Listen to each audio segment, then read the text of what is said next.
15वां अध्याय। उसके उपरांत श्री कृष्ण भगवान फिर बोले कि हे अर्जुन, आदि पुरुष परमेश्वर रूप मूल वाले और ब्रह्म रूप मुख्य शाखा वाले जिस सब संसार रूप पीपल के वृक्ष को अविनाशी कहते हैं तथा जिनके वेद पत्ते कहे गए हैं, उस संसार रूप वृक्ष को जो पुरुष मूल सहित तत्व से जानता है, वह वेद के तात्पर्य को जानने वाला है। हे अर्जुन, उस संसार वृक्ष की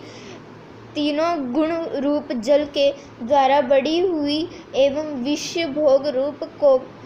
कोपलों वाली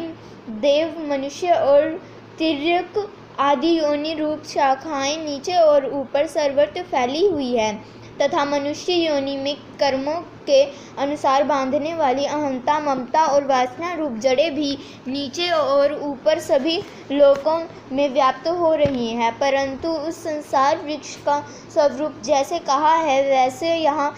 विचार काल में नहीं पाया जाता है, क्योंकि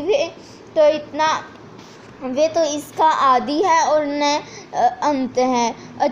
तथा न अच्छी प्रकार से स्थिति ही है। इसलिए इस अहंता, ममता और वासना रूप अति दृढ़ मूलों वाले संसार रूप पीपल के वृक्ष को दृढ़ वैराग्य रूप शस्त्र द्वारा काटकर उसके उपरांत उस परम पद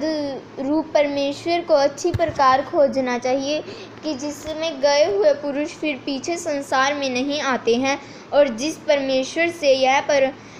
पुरातन संसार वृक्ष की प्रवृत्ति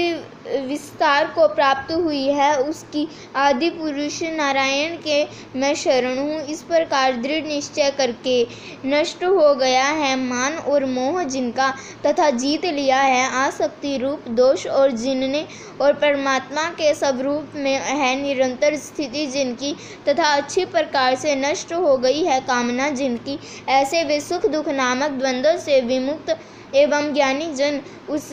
अविनाशी परम पद को प्राप्त होते हैं। उस स्वयं प्रकाशमय परम पद को न सूर्य प्रकाशित कर सकता है, न चंद्रमा और न अग्नि ही प्रकाशित कर सकता है, तथा जिस परम पद को प्राप्त होकर मनुष्य पीछे संसार में नहीं आते हैं, वही मेरा परम धाम है। हे अर्जुन, इस देह में वह जीवात्मा मेरा ही सनातन अंश है और वही इन त्रिगुणमयी माया में स्थित हुई मन सहित पांचों इंद्रियों को आकर्षण करता है। ऐसे कैसे कि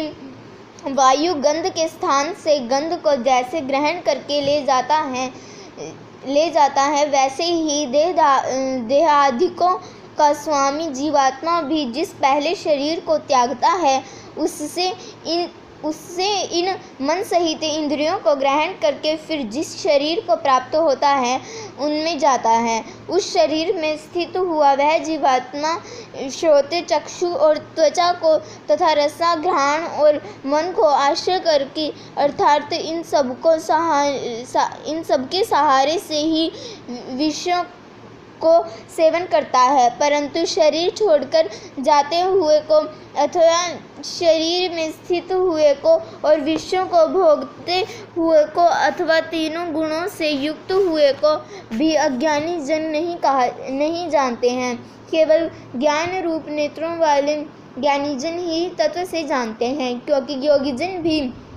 अपने हृदय में स्थित हुए इस आत्मा को यत्न करते हुए ही तत्व से जानते हैं, और जिन्होंने अपने अंतकरण को शुद्ध नहीं किया है, ऐसे अज्ञानी जन तो यत्न करते हुए भी इस आत्मा को नहीं जानते हैं।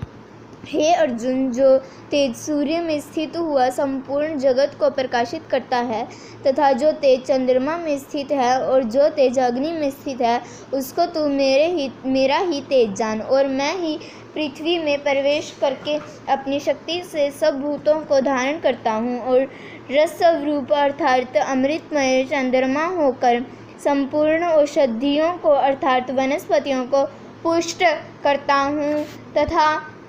तथा मैं ही सब प्राणियों के शरीर में स्थित हुआ वैश्वानर अग्नि रूप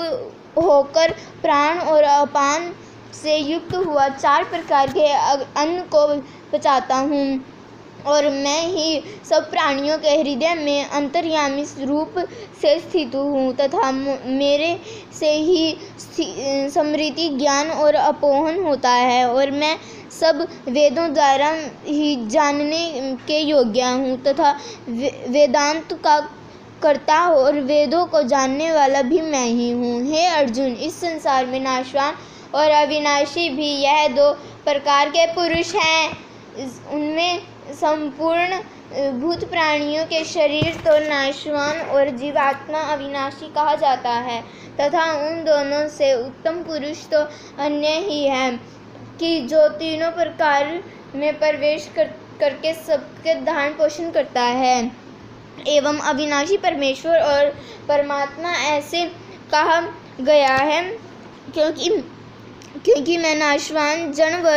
जड़ वर्ग क्षेत्र से तो सर्वथा अतीत है और माया में स्थित अविनाशी जीवात्मा से ही उत्तम है। इसलिए लोक में और वेद में भी पुरुषोत्तम नाम से प्रसिद्ध हूँ। हे भारत, इस प्रकार तत्व से जो ज्ञानी पुरुष मेरे को पुरुषोत्तम जानता है वह सर्वज्ञ